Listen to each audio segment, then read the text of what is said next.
Olá, nono ano. Então, como eu prometi, vou fazer a correção agora da revisão, que nós já corrigimos na live, mas aí eu tô deixando aí para vocês esse arquivo, tá? Então, o número 1 aí do arquivo de vocês diz assim: determine os zeros das funções a seguir e construa o seu gráfico.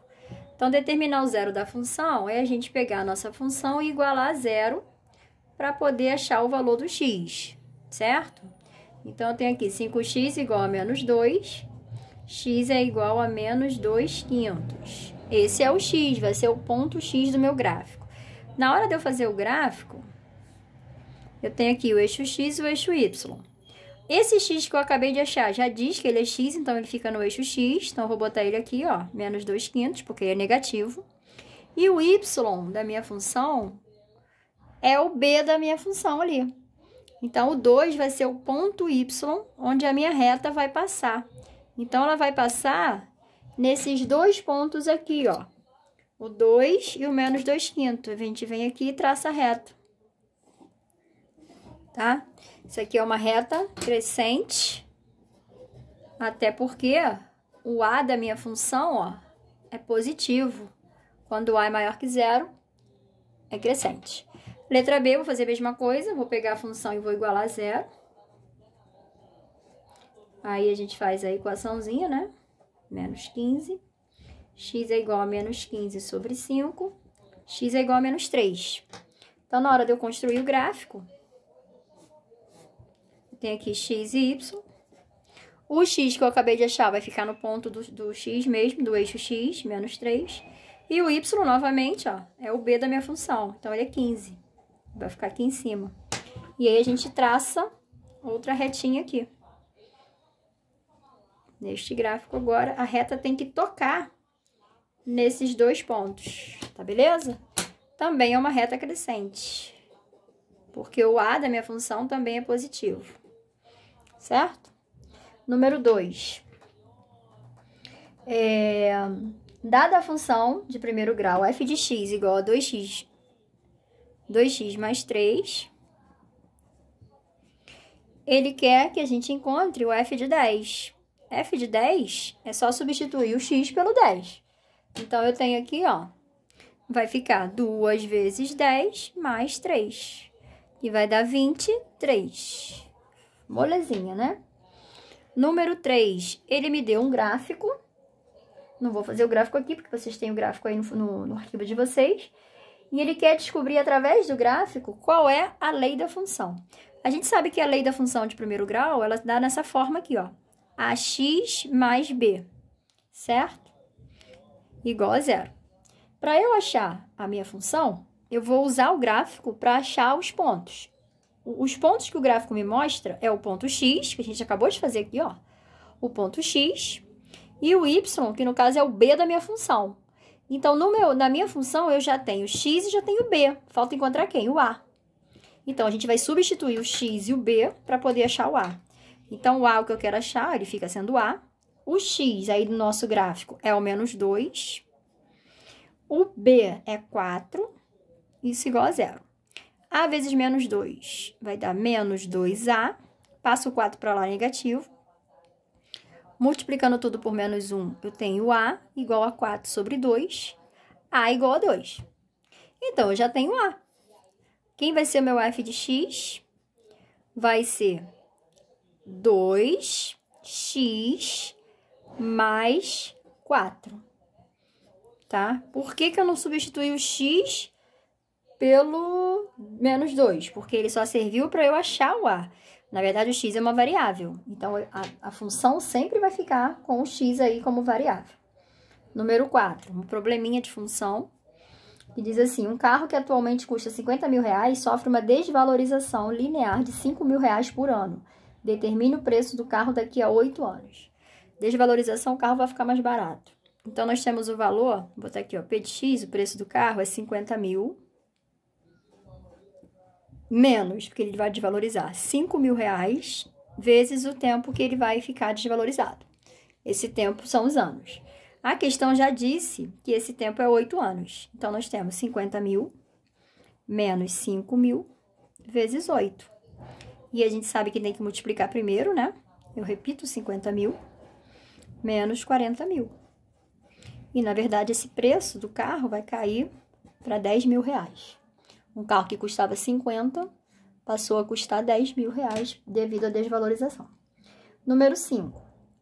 Dada a função f de x igual a 2x menos 3 e o domínio 2, 3 e 4, o contradomínio é composto pelos naturais entre 1 e 10, então o contradomínio, que é o conjunto universo, né, ele vai de 1 ao 10. Qual das opções abaixo representa o conjunto imagem? Então, nós temos aí 5 alternativas para descobrir a imagem. Então, a gente vai fazer isso aqui, ó, para descobrir a imagem. Imagem é o quê? Eu substituir o x pelo elemento do domínio. Então, vai ficar 2 vezes 2 menos 3. 4 tira 3, 1. Depois, eu pego o segundo ponto do domínio, que é o 3. 2 vezes 3 menos 3. Repara que eu só estou trocando o x pelo número do domínio. 6 tira 3, 3. Depois, eu pego 2 vezes 4 menos 3. 8 tira 3, 5. A resposta, alternativa, é a letra A. Que o conjunto imagem é 1, 3, 5. Tranquilo? Aí, a número 6. Nós temos aí, ele quer saber a soma dos ângulos equivale a. Nós temos dois ângulos aí, né?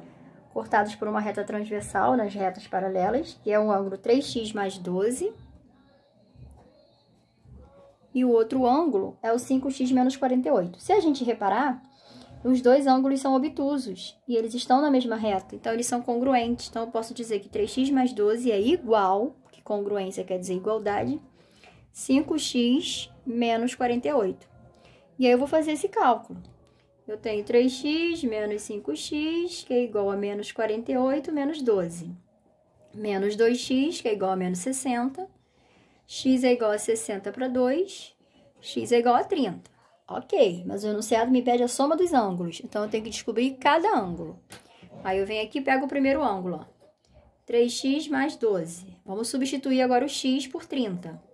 3 vezes 30 mais 12. 90 mais 12, 102. Eu não vou precisar fazer o outro ângulo, porque lá no início, se eu digo que eles são iguais, eles têm a mesma medida. Então, não preciso fazer de novo 5x vezes menos 48.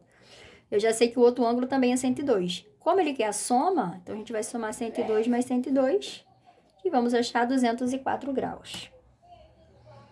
Número 7. A número 7, a gente tem essa imagem aí, também, né, determinando ângulos dentro de retas paralelas cortadas por transversal. E ele quer achar o ângulo x e o ângulo y. Quando a gente olha para o desenho, a gente vê que o ângulo x é um ângulo agudo. E no mesmo desenho, nós temos o 50 graus, que também é agudo, né? Que é menor que 90.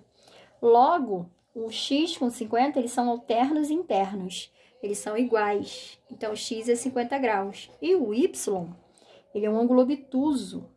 E se eu olhar ali o y com o x, né? A soma dos dois vai dar um ângulo de 180 graus.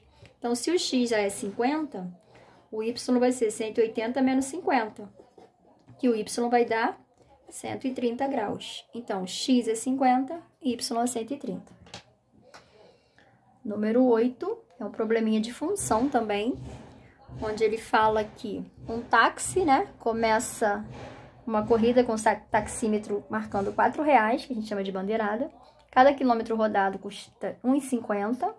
Se ao final de uma corrida o passageiro pagou R$37, qual foi a quantidade de quilômetros percorrido por esse táxi? A função aí do táxi, ela determina o seguinte: R$4 mais R$1,50 vezes a quilometragem. Essa é a função, tá? Meu f de x. Entrei no carro, paguei 4. Depois, cada quilômetro que eu rodo, eu pago R$1,50 por quilômetro rodado. Mas a questão é o seguinte, o problema, ele já me deu o valor que eu paguei. Então, ele já me deu o f de x. Então, ele diz que R$37, que é o que eu paguei, é igual a 4 mais 1,50 vezes x. Ou seja, ele quer o x, ele quer o quilômetro. O x aqui é o quilômetro. Então, a gente vai fazer também uma equaçãozinha, né? Eu vou colocar aqui, ó, 1,5x, que vai ser 37 menos 4. 1,5x igual a 33. X vai ser igual a 33 dividido para 1,5. E aí, o meu x vai dar 22 quilômetros. Esse carro rodou com esse passageiro 22 quilômetros. Número 9. 9 é uma questão aí também. Tem uma figura onde ele quer achar a altura da árvore. Lembrando que se nós temos duas figuras, a gente tem uma semelhança de polígonos, semelhança de triângulos aí. E aí a gente vai fazer, ó, eu tenho sombra e altura, tô falando de bastão e árvore. Então, eu vou pegar a sombra do bastão está para a sombra da árvore, 4,5. Assim como a altura do bastão, 0,6, está para a altura da árvore, que é x, que é o que eu quero achar. Proporção, a gente multiplica da forma de x, né? Fica 0,4x. 4,5 vezes 0,6 vai dar 2,7. X é igual a 2,7 dividido por 0,4. X é igual a 6,75 metros. Essa é a altura da árvore. Número 10.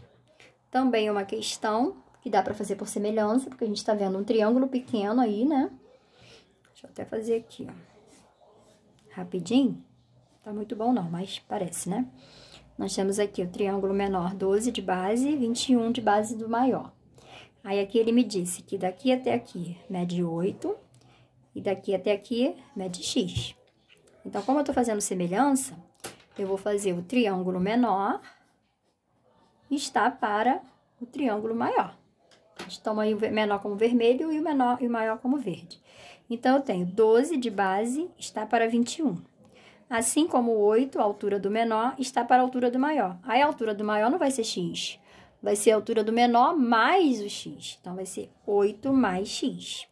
Na hora de eu multiplicar, a gente faz aqui, ó, 12 vezes 8, que vai dar 96, mais 12 vezes x, que dá 12x, 8 vezes 21, 168. Aí, eu tenho 12x, que é igual a 168 menos 96. 12x igual a 72. X é igual a 72 sobre 12. X é igual a 6. Tranquilo? Vamos para o número 11. Então, o número 11 diz, determine o valor de x em cada caso. Aí é um teorema de Tales. Mas, sabendo que as retas se cruzaram ali no meio do caminho. Então, eu posso dizer que x está para 1, assim como 3 está para 2, tá? Porque ela está cruzada. Então, é como se eu estivesse descruzando a reta e eu vejo que o x, quando eu descruzo, ele está na reta do 1 e o 3 está na reta do 2. Então, eu multiplico aqui, ó, vai dar 2x igual a 3, x igual a 3 meios. Letra B. O outro desenho já não está cruzado, né? Mas tem duas incógnitas. Eu falei para achar x, mas é para achar os dois. Aí, eu boto primeiro que 10 está para x, assim como 7 está para 14. Primeiro, eu tenho que achar um para achar outro. Então, vou fazer aqui, ó. 7x igual a 140. 140 para 7, x igual a 20. Para eu achar o y, agora eu já tenho x, né? Então, eu posso dizer que x está para 8, ou seja, 20 está para 8, assim como 14 está para y. Eu não posso dizer que x está para 8, porque eu tenho que ter um valor de x, senão eu não consigo achar o y. 20x, 20y, eu cismei com x, né? 20y igual 112. Y, 112 para 20, colocando na fração irredutível, simplificando por 4, a gente tem y igual a 28 quintos. Pode deixar na fração sem problema nenhum. E a última questão, número 12, vou fazer ela aqui. Também é uma questão de teorema de Tales. Nós temos aí 3 retas cortadas por transversais. E tá falando de terreno, né? A frente do terreno 1, que dá para a rua B, e a frente do terreno 1, que dá para a rua A. E aí, a gente tem ali o terreno 2 também, que dá frente para a rua B e frente para a rua A. Ele quer saber, na verdade, a medida da frente do terreno 1, que dá para a rua A. É onde está o X. O desenho ajudou muito a gente. Então, a gente vai fazer o teorema de Tales. Vamos pegar aí. Vamos pegar primeiro as frentes do terreno para a rua A, né? Terreno 1, x. Terreno 2, 20. X está para 20. Assim como terreno 1, rua B, 21. Terreno 2, rua B, 28. Só multiplicar cruzado. 28x está para 420. X é igual a 420 para 28. X é igual x é igual a 15 metros. Tá beleza? Então, gente, a gente finaliza aqui a nossa revisão, bem tranquila, tá? E eu peço para que vocês não estudem somente por ela, que vocês estudem também pela apostila, por todas as questões que a gente fez. A revisão é só para ajudar mesmo a vocês lembrarem do conteúdo. Boa prova para vocês e até o nosso retorno das lives.